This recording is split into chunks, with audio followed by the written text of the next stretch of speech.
On a June morning in 1976, a 29-year-old farmer named Kevin Bradshaw loaded his father's tractor onto a trailer and drove it to the John Deere dealership in Hastings, Nebraska. He'd been planning this for months. The dealer gave him $200 for the 1952 Farmall that had worked their land for 24 years straight. Kevin felt like a genius. His father, Raymond, was at the doctor's office and had no idea what was happening. By 11 a.m., when Raymond got home and saw the gleaming new John Deere 4230 sitting where his Farmall should have been, Kevin was already in the field planting soybeans. He was marveling at the air-conditioned cab and smooth power steering, feeling like he'd dragged the farm into the future. Raymond stood in the empty equipment shed staring at the space where his tractor had been for 24 years, and what happened next became legendary in Adams County. But before I tell you what Raymond did, you need to understand something. This wasn't about a tractor. This was about survival. And Kevin had just made a decision that could destroy everything his family had built. Raymond had bought that Farmall in 1952, right after coming home from Korea. He'd rebuilt it 3 times over 24 years, replaced the sleeves and pistons in 1959, overhauled the transmission in 1967. He knew every quirk of that machine, knew it ran hot in 3rd gear, knew the clutch engaged a little high, knew the starter occasionally stuck and needed a tap with a hammer. These weren't problems to Raymond. They were characteristics. Kevin saw it differently. He'd gone to agricultural college and learned that modern farming required modern equipment. He'd felt embarrassed when college friends asked what tractors his family ran. The tension had been building for years. "Dad, we need to modernize," Kevin would say. "That Farmall is 25 years old." Raymond's response was always the same. "That tractor works fine. We don't owe any money on it. When it dies, we'll talk." But in early 1976, Kevin made his move. His father had given him more autonomy as Raymond's health declined. Nothing serious, just arthritis and back problems. Kevin interpreted this as permission. He went to dealer Gerald Hutchkins, who showed him the 4230, 90 horsepower, turbocharged diesel, enclosed cab with heat and air conditioning. Beautiful machine. Price, $38,000. Kevin didn't have $38,000. The farm had maybe $6,000 in the bank. But Gerald had a solution. Trade the Farmall for $200, put down $4,000 cash, finance the rest over 7 years at 75%. Monthly payment, $600. Their 240-acre operation netted around $18,000 to $20,000 annually. An additional $7,200 in yearly equipment payments seemed steep but manageable. Kevin convinced himself this was sound business. He convinced himself his father would understand. He was catastrophically wrong on both counts. That morning, Kevin told his mother where he was going but asked her not to mention it. "I want it to be a surprise," he said. Helen had a bad feeling but didn't interfere. She'd learned over 40 years of marriage that her husband had strong feelings about debt and equipment. She suspected this surprise was going to go very badly. Kevin loaded the Farmall before dawn and was at the dealership when it opened at 7 a.m. Gerald walked around the worn tractor, noting the faded paint and oil seepage. "I can give you $1,000, he said. Kevin negotiated him to $200, signed the paperwork, and drove home with the gleaming 4230 on his trailer. He unloaded it, hooked up the planter, and headed to the back 40. He was in the field when Raymond got home around 11. Raymond pulled into the farmyard and immediately knew something was wrong. The equipment shed door was open. Where the Farmall should have been, there was empty space. He climbed out of his truck, knees stiff, and walked into the shed. Empty. He stood there feeling something rise in his chest that was part anger, part grief, part disbelief. He walked to the house. "Where's the Farmall?" he asked Helen. She looked at him and he could see in her eyes that she knew. "Kevin traded it," she said. "He bought a new John Deere." Raymond didn't say anything. He turned, walked outside, got in his pickup, and drove out to the back 40. Kevin saw his father's truck coming across the field and felt his stomach tighten. He'd hoped to have at least a day to demonstrate the new tractor's capabilities before defending the purchase. He stopped mid-row, shut down the 4230, and climbed out. Raymond got out of his truck and walked toward him, moving slowly, his face unreadable. They stood facing each other in the middle of the soybean field, the new tractor gleaming behind Kevin. "Where's my Farmall?" Raymond's voice was quiet, which was somehow worse than yelling. Kevin took a breath. "I traded it toward this 4230. Dad, look at this machine." "Where is it?" Raymond interrupted. "At the dealership in Hastings. Dad, listen. You had no right." Kevin's face flushed. "You said I could make operational decisions. We needed better equipment. That Farmall was ancient. That Farmall was paid for." Raymond's voice rose for the first time. "That Farmall never cost me more than a couple hundred a year in maintenance. That Farmall was mine, Kevin. Mine, not yours to sell. You gave me responsibility for the farm. I made a business decision." "How much did you finance?" Kevin hesitated. $32,800, 7-year note." Raymond went pale. "You put $33,000 of debt on this farm for a tractor?" "It's an investment. We'll make it back in increased efficiency." Raymond's laugh was bitter. "You just committed us to $600 a month for 7 years. That's $7,200 a year. That's nearly 40% of our net income. For what? So you can sit in an air-conditioned cab?" The argument escalated. Kevin accused his father of being stuck in the past, of refusing to adapt. Raymond accused Kevin of being reckless, of not understanding the value of financial independence. It ended with Raymond getting back in his truck and driving away without another word. Kevin climbed back into the 4230, hands trembling, mind racing. Maybe he'd miscalculated, but it was done now. The Farmall was gone. Raymond drove straight to Hastings. 23 miles, his mind churning. The Farmall represented 24 years of work without debt, 24 years of independence. He'd bought it with cash saved from 2 years of brutal work after the war. He'd kept it running through skill and stubbornness, and now his son had traded it away like it was worthless. He pulled into the dealership and walked into the showroom. Gerald Hutchkins looked up, and his smile faltered when he saw Raymond's expression. "Mr. Bradshaw, I was just processing the paperwork. Where's my Farmall?" Gerald blinked. "It's out back. We haven't processed it yet. I want it back." Gerald's smile disappeared. "Sir, your son traded it in. It's part of the transaction." "My son didn't have authority to trade that tractor. I own the farm. I own the equipment. That trade wasn't authorized." Gerald looked uncomfortable. "Mr. Bradshaw, Kevin signed all the paperwork.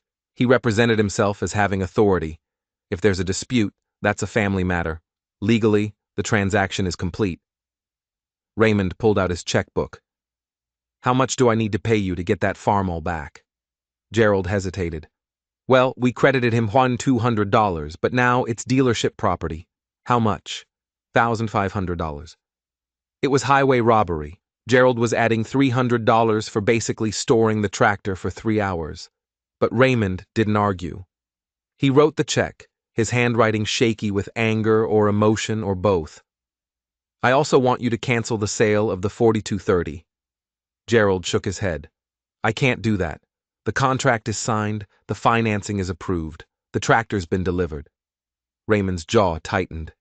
"That tractor was financed under my son's signature, but it's my farm, my collateral. I'm telling you right now, I'm not co-signing any loan. When the bank realizes the title owner won't guarantee the note, they'll pull the financing." Gerald's face went carefully neutral. "Mr. Bradshaw, you need to work this out with your son." "I don't need to work anything out. I'm taking my Farmall, and you're going to have a problem when that 4230 note doesn't get paid." Raymond walked out to the back lot, found the Farmall sitting near the fence, and felt a wave of relief. He fired it up. It started on the second try, like always, and drove out of the lot onto the highway, headed home. The trip took nearly an hour at 15 miles per hour. Cars passed him, some honking. Raymond didn't care. By the time he pulled into the farmyard, he'd made several decisions about the future. Kevin was in the house when he heard the distinctive sound of the Farmall's engine. He looked out the window and couldn't believe what he was seeing. His father was driving the Farmall across the yard, parking it in its usual spot. Kevin ran outside. "What are you doing? I traded that." Raymond shut down the tractor and climbed off slowly. "I bought it back." "You what?" "Paid $2,500 to Gerald Hutchkins. It's home where it belongs." Kevin felt like the ground was shifting. "You had no right. That was my decision. And this is mine." Raymond cut him off. "This is still my farm, Kevin. The deed is in my name. You work here, and I've given you responsibility, but you don't get to make $33,000 decisions without talking to me first." "The 4230 is already here. The paperwork is signed. You can't just undo it." Raymond nodded. "You're right about the paperwork being signed, but the financing requires a guarantee from the landowner. That's me, and I'm not signing it. Which means the bank won't approve the loan, which means Gerald Hutchkins is going to be calling you in about 24 hours to discuss returning the 4230.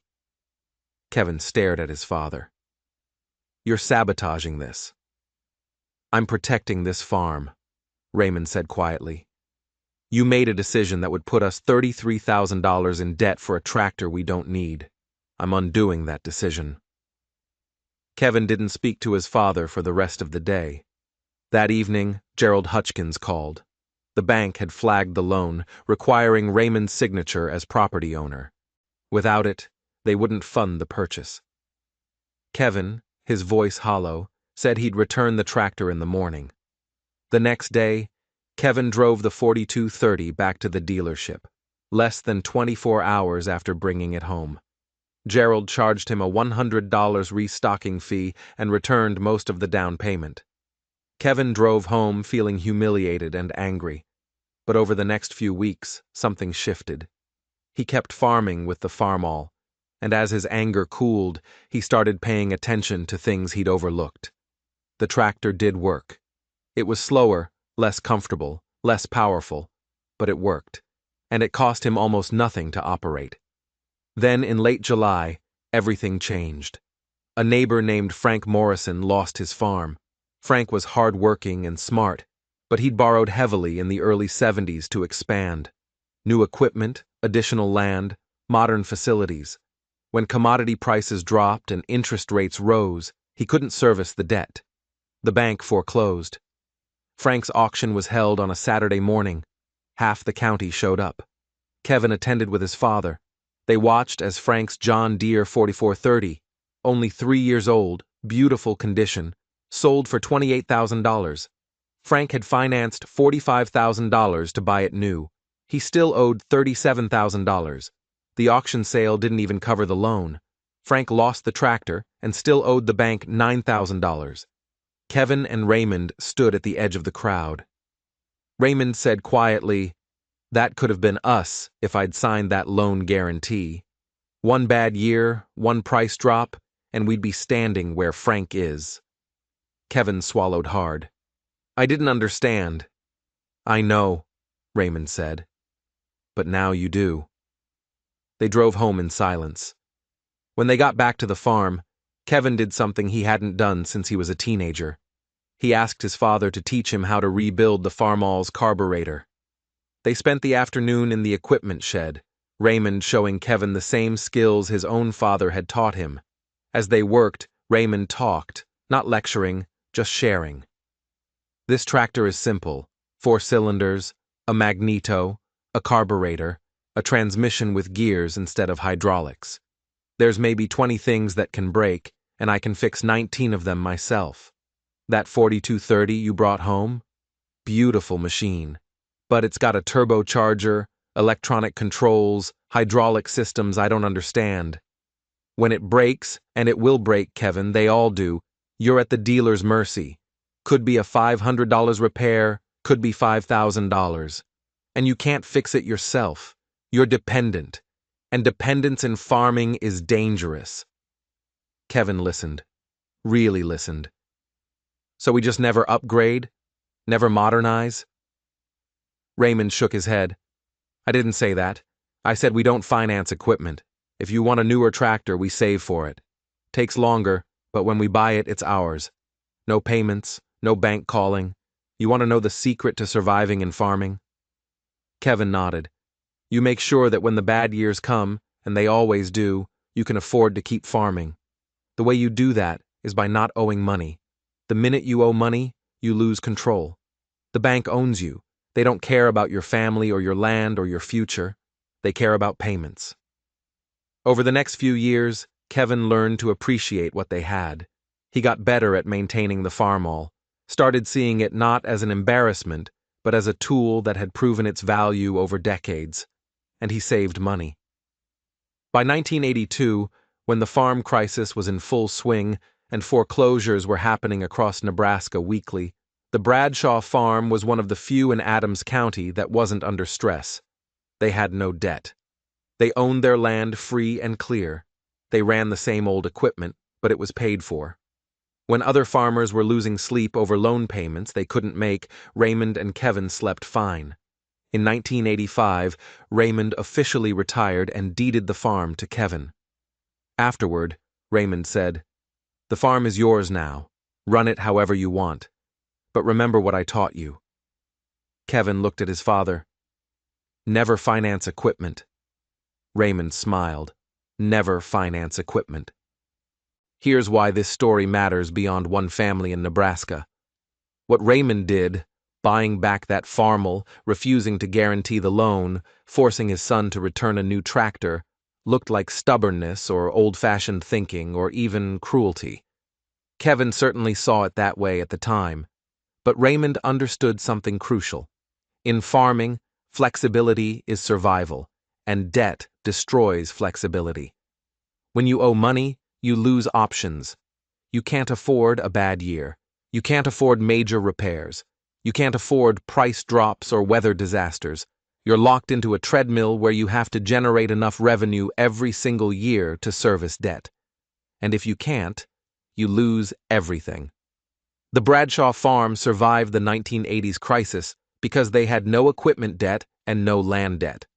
When corn prices dropped to $1.80 per bushel and their net income fell to $12,000 a year, they tightened their belts and survived.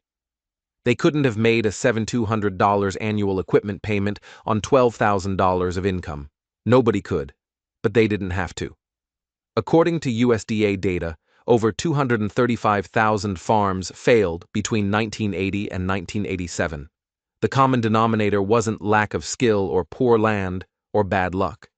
It was debt, specifically equipment debt and land debt taken on during the boom years when everyone believed prices would stay high forever. The farms that survived had low debt loads. High debt plus bad conditions equals failure. Low debt plus bad conditions equals survival. Let me bring this into modern context. Today, equipment debt is even more dangerous because the numbers are so much larger. A new tractor can cost $500,000. A combine can cost $700,000. Young farmers are told this is normal, that everyone finances equipment, that you can't compete without the latest technology. But the math hasn't changed. If you owe $6,000 a month in equipment payments, what you pay on a $500,000 tractor financed over 10 years, you need to generate at least $72,000 a year just to cover that one obligation, before operating costs, before land payments, before living expenses. That's an enormous fixed cost that doesn't care about drought or price drops or equipment failures.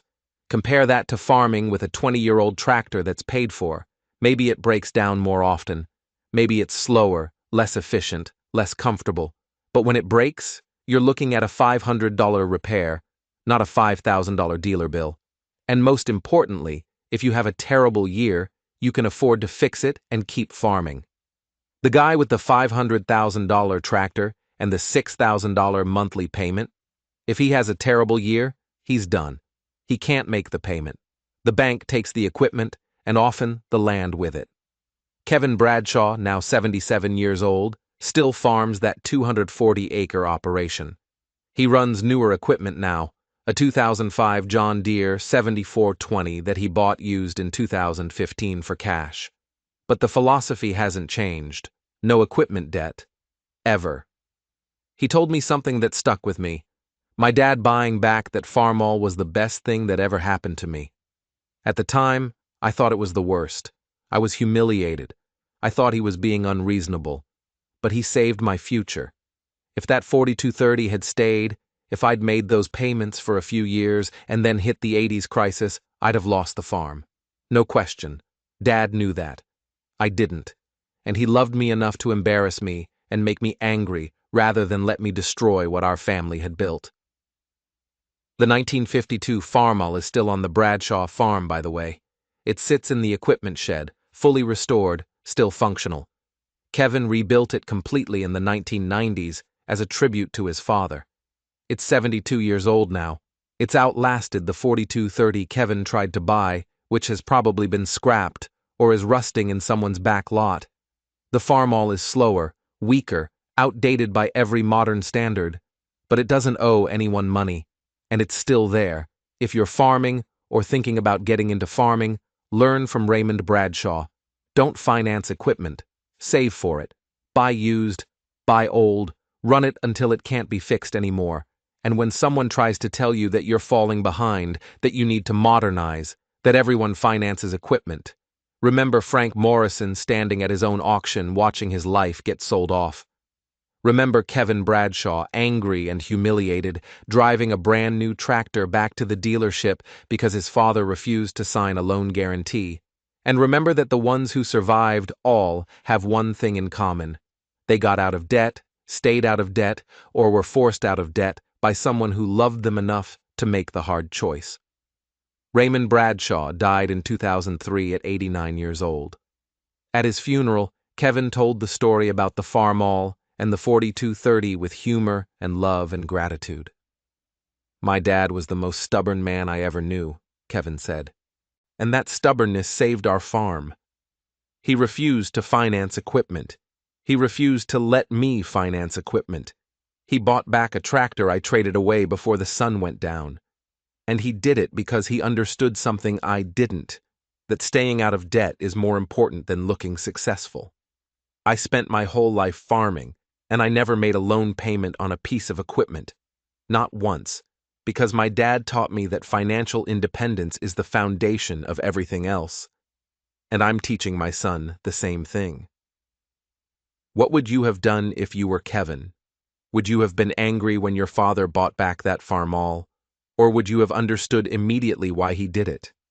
And if you were Raymond, would you have had the courage to override your son's decision, to risk the relationship, to be seen as controlling or old-fashioned? These aren't easy questions, but the answers determine whether farms survive or fail. If this story resonated with you, hit that subscribe button right now.